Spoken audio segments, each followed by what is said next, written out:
نو ما درته دا وویل چې کله د دوه اویا ډلو مقابله کې دروغ به درپسې خورېږي افواهات حقیقت چې راځي هغه دروغ به ډېر خلک متنفره کړي ډېر خلک به داسې کار امام ابو حنیفه رحمه الله چې دا مقابلې راواخېسته پسې افوا خوره شوه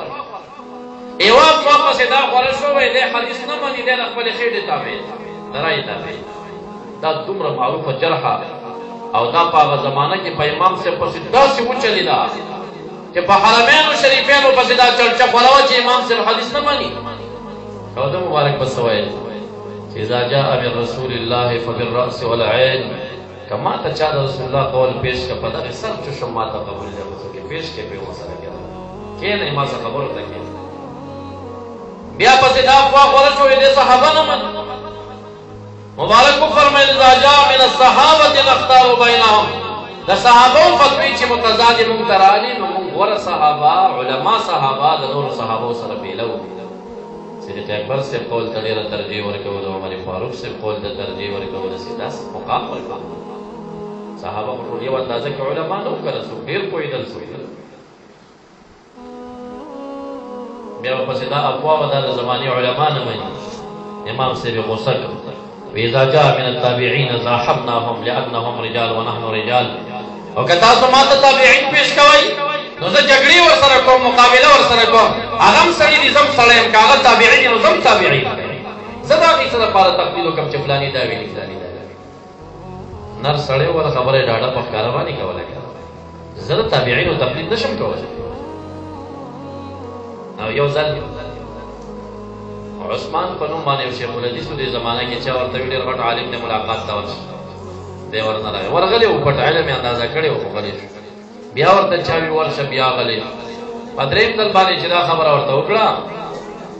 نو هغه سړی مړ شوی و دې وخت کې خو مړ شو ته یې ملاقات ونه کړي امام ابو حنیفه رحمه الله غوسه شو هغه نوم عثمان بطي و عثمان بطي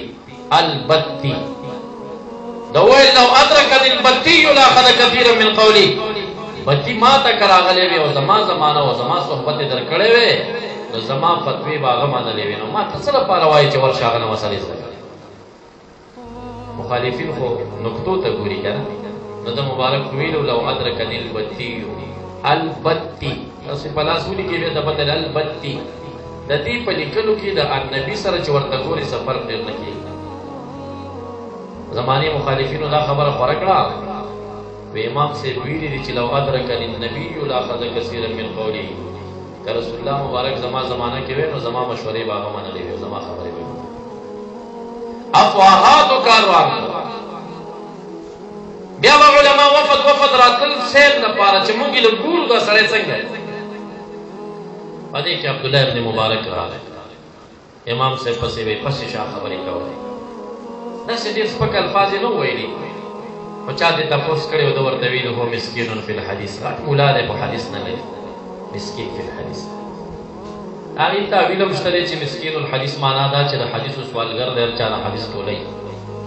خو دوی وایي مسکین فی الحدیث او چې کله راغی او د امام صاحب صحبت کې کېناست او شاګردي ډېر وخت شاګردي او سیل ته راغلی نو بیا مبارک فرمایي لقد اختبطت بعلمه وفقهه استغفر الله عبدالله بن مبارک سے فرمائی ایک وجہ نو زما چې کوم مقابله د امام ابو حنیفه مې کړې ده فقط دا علم او فقاهت باندې مې غفلت کړې ده چې کش کې د علم ما ته ملو شي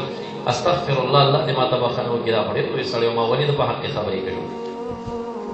سفیان ثوری چا خبره ده یو غټ محدث هغه هم سیل ته راغی چې د امام ابو حنیفه رحمت الله علیه دا درسګاه یې ولیده په یو درس کې به 15,000 علما ورته کېناستل حیران شو چې دا خلک پسې څه وایي د دې شان ته وګوره نو بیا راغی کېناستو شاګرد بیا چې خپلې درسګاه او خپل ځای ته لاړه چا دې تپوس وکړه چې امام ابو حنیفه صاحب څنګه سړی هغه ورته وایي زه څنګه سړی وایي ته خو ډېر لوی عالم یې حافظ د حدیث یې وی كنت بين يدي ابي حنيفه كالعصفوره بين يدي البازي چې ما مانی زه د امام ابو حنیفه رحمت الله علیه په درس کې به داسې په عاجزۍ ناست وم لکه چنچڼه چې د باز په مخه کې ناست دی شاګرد خوله یې په دې بنده کړه چې ما مني او زما شیخ نه مني زمونږ دا ډېر